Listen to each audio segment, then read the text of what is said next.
হজের কথা যখন আসলো, একজন বুজুর্গ ব্যক্তি, আল্লাহর ওলি, অনেক বড় আলেম ছিল, যিনার নাম হলো আব্দুল্লাহ ইবনে মুবারক। কি নাম? আব্দুল্লাহ ইবনে মুবারক রহমতুল্লাহি আলাইহি। যিনি, তিনার পরিচয় ব্যাকগ্রাউন্ড একটু বলছি, যিনি ইমাম বুখারী, যিনি বুখারী শরীফ লিখেছেন, তিনার দাদা উস্তাদ। সুবহানাল্লাহ বলবেন না? যিনি বুখারী শরীফ লিখেছেন তিনার দাদা উস্তাদ আব্দুল্লাহ ইবনে মুবারক। একটা পরিচয়। আরেকটা পরিচয় তিনার আছে, আমাদের মাযহাবের যিনি ইমাম, ইমামদের মাথার তাজ, ইমাম আবু হানিফা রাদিয়াল্লাহু তাআলা আনহু, তিনার সরাসরি খাস ছাত্র, নাম হলেন আব্দুল্লাহ ইবনে মুবারক রাদিয়াল্লাহু তাআলা আনহু। তো তিনার একটা অভ্যাস ছিল, তিনি প্রত্যেক বছর মানুষকে হজ করাইতেন নিজের অর্থ দিয়ে। সুবহানাল্লাহ বলবেন না? হজ করাইতেন। হজ করানোর পরে তিনার আরেকটা অভ্যাস ছিল। কি অভ্যাস ছিল? হজ শেষ করার পরে মানুষ যখন বাড়িতে আসবে না, তিনি হাজিদেরকে উদ্দেশ্য করে এলান করতেন, ও আমার হাজি ভাইয়েরা শোনো, তোমাদের মাথার মধ্যে যতটুকু ওজন তোমরা বহন করতে পারবা, ততটুকু ওজনের যা যা প্রয়োজন তোমরা বাজার থেকে কিনে নাও বাড়িতে নেওয়ার জন্য। সুবহানাল্লাহ বলেন। এত বড় সম্পদশালী এবং আলেম ছিলেন তিনি। যেই মানুষগুলোকে হজ করাইতেন তাদের কাছে বলতেন, তোমরা যার যার যা প্রয়োজন তোমরা নিয়ে নাও, এবং বাজারের মধ্যে গিয়ে তিনি বলে দিতেন, আমার হাজি ভাই যারা আছে যার যেটা প্রয়োজন তারা সেটা নেবে, টাকা আমি আব্দুল্লাহ ইবনে মুবারক দেব। সুবহানাল্লাহ বলে, আমার হাজি ভাই যারা আছে যার যেটা প্রয়োজন নিবে। দিবে কে? আব্দুল্লাহ ইবনে মুবারক টাকা দিবে। বলে, টাকা আমি পেড করব, কারো থেকে টাকা খুঁজতে পারবা না। তো এক বছর আব্দুল্লাহ ইবনে মুবারক রাদিয়াল্লাহু তাআলা আনহু তিনি হজ কার্যক্রম শেষ বাড়িতে আসবেন। তিনার বাড়ি ছিল ইরাকের মধ্যে। কোন জায়গায়? ইরাকের জমিনের মধ্যে ছিল। অনেক বড় আলেম, জগৎ বিখ্যাত আলেম ছিলেন। হজ শেষ করে বাড়ির মধ্যে চলে আসবেন। আসরের নামাজের পরে তিনি কাবা শরীফের সামনে শুয়ে আছে, আরাম করছে। হঠাৎ করে আব্দুল্লাহ ইবনে মুবারক রাদিয়াল্লাহু তাআলা আনহু তিনি স্বপ্নের মাধ্যমে দেখতে পাচ্ছেন দুইজন ব্যক্তি তিনার কাছে আসলো। একজন ব্যক্তি তিনার পায়ের কাছে বসলো, আরেকজন ব্যক্তি তিনার মাথার কাছে বসছে। কয়জন ব্যক্তি?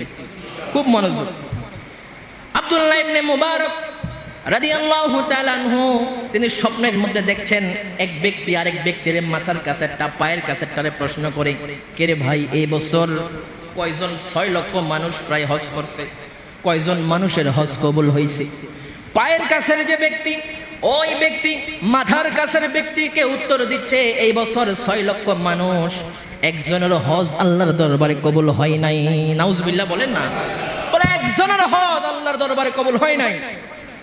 মাথার কাছের ব্যক্তি উত্তর দিচ্ছে, একজনের হজ কবুল হয় নাই। পায়ের কাছের ব্যক্তি আবার বলছে, এটা কোন ধরনের কথা বললা? কেন একজনের হজ কবুল হয় নাই? তখন মাথার কাছের ব্যক্তি আবার বলছে, এবছর আল্লাহ তাআলা একজন 6 লক্ষ হাজী সাহেব যারা হজ করেছিল একজনেরও হজ কবুল হয় নাই, কিন্তু একজন ব্যক্তি আছে জিনার কাজ হলো মুচিগিরি করা, তিনি মুচির কাজ করে, তিনার ওসিলায়, যার নাম হলো আলী বিন মুওয়াফফাক রাদিয়াল্লাহু তাআলা আনহু, তিনার ওসিলায় আল্লাহ এই 6 লক্ষ মানুষের হজ এই বছর কবুল করেছে। সুবহানাল্লাহ। কোন ব্যক্তি? আওয়াজ বলেন না, কোন ব্যক্তি? কথাটা আশ্চর্যজনক নয়? একটা মুচি, তার কাজ কি বলেন না? জুতা সেলাই করা। জুতা তো মানুষের কাছে সর্বনিম্ন একটা জিনিস, ঠিক না? জুতা মানুষের কাছে সর্বনিম্ন একটা জিনিস। এই জুতা জিনিস সেলাই করে মুচি। আল্লাহ মুচির ওসিলায় 6 লক্ষ হাজী, যে জায়গার মধ্যে বুজুর্গ ব্যক্তি ছিল, আলেম ছিল, আওয়াম ছিল, আবেদ ছিল, হাজার হাজার মানুষ, 6 লক্ষ মানুষ হজ করেছে, কারো হজ কবুল হয় নাই, কিন্তু একটা মুসির ওসিলায় আল্লাহ এই বছর সকল হাজীদের হজ কবুল করেছে। সুবহানাল্লাহ। আব্দুল্লাহ ইবনে মুবারক রাদিয়াল্লাহু তাআলা আনহু হয়রান হয়ে গেলেন, ঘুম ভেঙে গেল। ভাঙার পরে তাড়াতাড়ি করে তিনি ইরাকের জমিনে চলে আসবেন। আসার পথে খেয়াল করলেন যে না, আমি বাড়িতে যাওয়ার আগে ওই মুসির বাড়িতে যাইতে হবে। সুবহানাল্লাহ। বলে, বাড়িতে পরে যাব, আগে কোথায় যাব? মুসির বাড়িতে। একজন মুচি নিকৃষ্ট একটা মানুষ, তার কি এরকম আমল আছে যে আমলের কারণে 6 লক্ষ হাজির হজ আল্লাহ কবুল করেছে? জানতে হবে। আব্দুল্লাহ ইবনে মুবারক তৎকালীন যুগে অনেক বড় ধনী ছিলেন। কেমন ধনী? এক কথাই বলে দিলাম আপনাদেরকে, যিনি হাজার হাজার মানুষকে হজ করাইতেন নিজের টাকা দিয়ে। শুধু তাই নয়, হজ করানোর পরে কি বলতেন? বাজার থেকে যার যার প্রয়োজন, যা প্রয়োজন কি করো নিয়ে যাও বাড়ির মধ্যে, টাকা আমি আব্দুল্লাহ ইবনে মুবারক দেব। এরকম মাপের ধনী ছিলেন, অনেক বড় আলেম ছিলেন। পাগল হয়ে গিয়েছে ওই মুসির জন্য, যেই মুসির ওসিলা 6 লক্ষ হাজির হজ আল্লাহ কবুল করেছে। আব্দুল্লাহ ইবনে মুবারক রাদিয়াল্লাহু তাআলা আনহু খেয়াল করলেন, আমি আব্দুল্লাহ ইবনে মুবারক ওই মুসির বাড়ির মধ্যে যাব, তার কি এরকম আমল আছে যে আমলের কারণে এতগুলা 6 লক্ষ হাজির হজ আল্লাহ কবুল করেছে? আমাকে জানতে হবে। সুবহানাল্লাহ। আব্দুল্লাহ ইবনে মুবারক অনেক বড় ব্যক্তিত্ব, মুসির বাড়িতে যাওয়ার খেয়াল করেছে। কিন্তু আজকে দেখেন, আমরা একজন আরেকজনের বাড়িতে যাই না, একজন আরেকজনের সাথে কথাও বলতে চাই না। বলে যে সে রিকশার ড্রাইভার, তার সাথে আমি কি কথা বলবো? এরকম চিন্তা ভাবনার মানুষ আছে না নাই? বলে সে তো রাজমিস্ত্রি, আমি তার সাথে কি কথা বলবো? এরকম আমাদের ভিতরে তাকাব্বুরি আছে না নাই? আর আব্দুল্লাহ ইবনে মুবারক, জিনাকে মানুষ এখন পর্যন্ত স্মরণ করছে, এমনি এমনি নয়, যার ভিতরে কোনো অহংকার ছিল না। তিনি হাঁটছেন হাঁটতে হাঁটতে হাঁটতে ওই আলী বিন মুওয়াফফাক তিনার বাড়ির মধ্যে চলে যাবে, ওই মুসির বাড়ির মধ্যে যাবে। তিনি খেয়াল করলেন, খেয়াল করতে করতে হাঁটতে হাঁটতে ওই আলী বিন মুওয়াফফাক যে জায়গার মধ্যে থাকে ওই জায়গার মধ্যে উপস্থিত হলেন। সুবহানাল্লাহ। এবং মানুষকে জিজ্ঞাসা করে, এ ভাইরা, আলী বিন মুওয়াফফাক নামে একজন ব্যক্তি আছে, তাকে চিনো কিনা? কেউ বলে যে না, আমরা চিনি না। কারণ কি? মুসি। কারণ কি? মনে করেন একটা কথার কথা, আপনাদের সংগ্রাসের মধ্যে আমি আসলাম নতুন, আসার পর আমি জিজ্ঞাসা করলাম আপনাদের সংগ্রাসের মধ্যে আবুল কালাম অথবা যে কোনো একটা নাম একজন মুসি আছে, চিনেননি? অনেকে বলবে যে না, চিনি না। এরকম বলবে না? কারণ কি? নিচ শ্রেণীর মানুষের খেয়াল খবর কেউ রাখে না। আমি যদি এসে বলি আপনাদের এই সংগ্রাসের যিনি মেম্বার রয়েছেন অথবা কমিশনার রয়েছেন, তিনার বাড়ি কোথায়?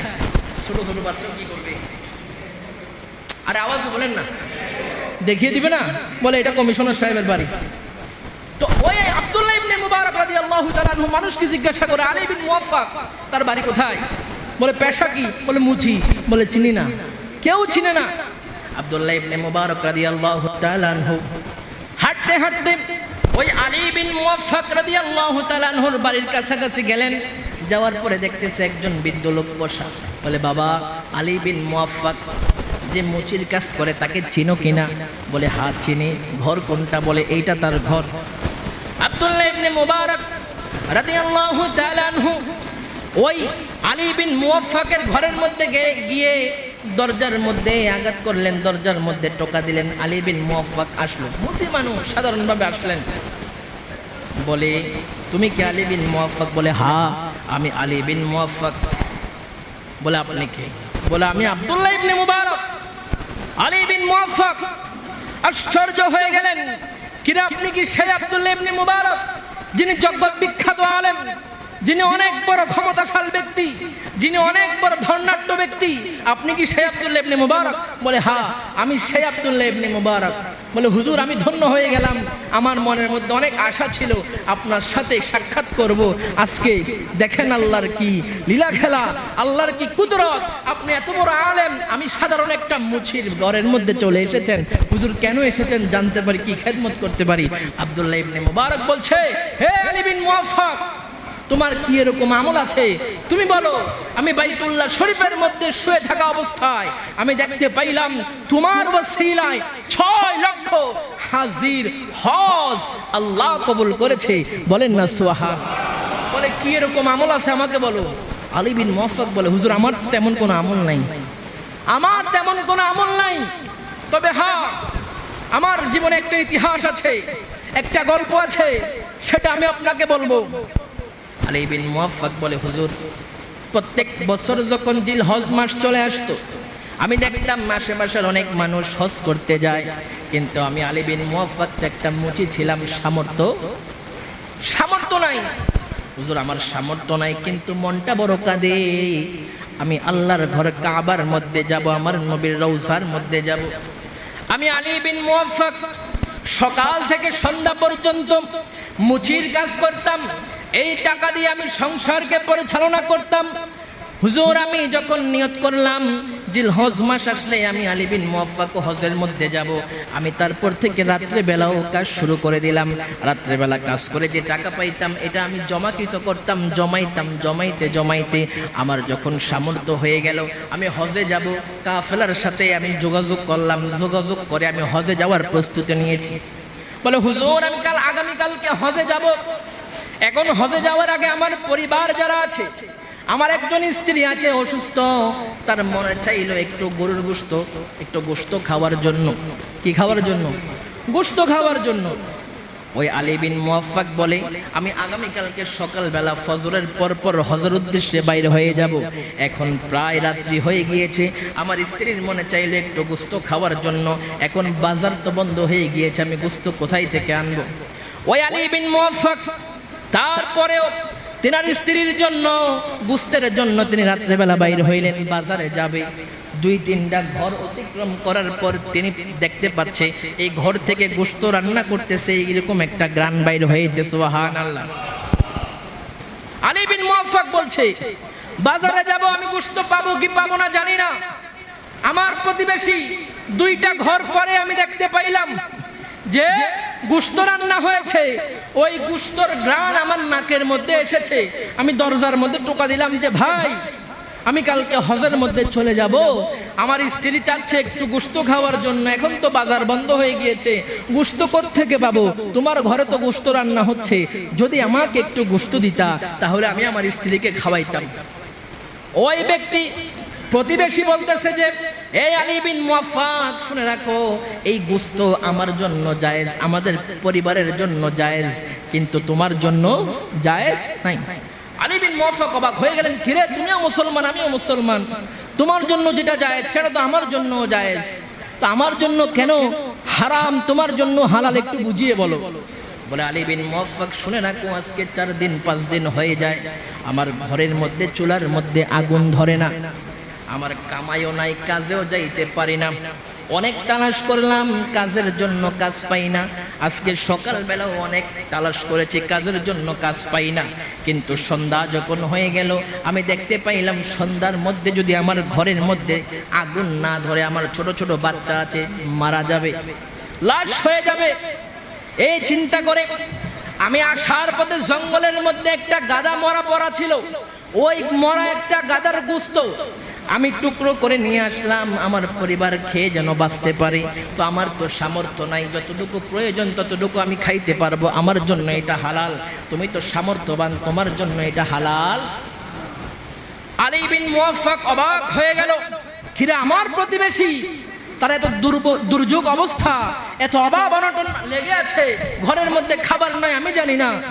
আলী বিন মুওয়াফফাক বলে গুলো রাখো, এই হারাম খাবার সন্তানদের মুখে দেওয়ার দরকার নাই, ধরো আমার ঘরের মধ্যে আটা আছে চাউল আছে, দৌড় দিয়ে ঘরে গেলেন আটা নিয়ে আসলেন, বলে এগুলা নাও। এই আলী বিন মুওয়াফফাক বলল ভাই ধরো, আমি হজে যাব কালকে নিয়ত করেছিলাম, এই টাকাগুলা আমি তোমাকে দিয়ে দিলাম, তুমি এই টাকা দিয়ে তোমার সংসার চালাও। সুবহান।